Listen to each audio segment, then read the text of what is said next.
ناظرین، کوٹ نجیب اللہ سے آپ کو اپڈیٹ کر رہے ہیں۔ کوٹ نجیب اللہ ریلوے اسٹیشن کے پاس بجلی کی مین تار گزشتہ روز آندھی طوفان سے گری تھی، جو 48 گھنٹے گزر جانے کے بعد بھی زمین پر پڑی ہے۔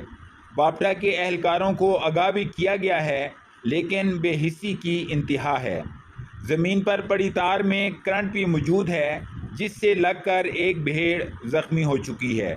باپٹا کے اہلکاروں کی ذمہ داری ہے اس تار کو فی الفور پول کے ساتھ لگایا جائے تاکہ کسی بڑے حادثے کا سبب نہ بنے۔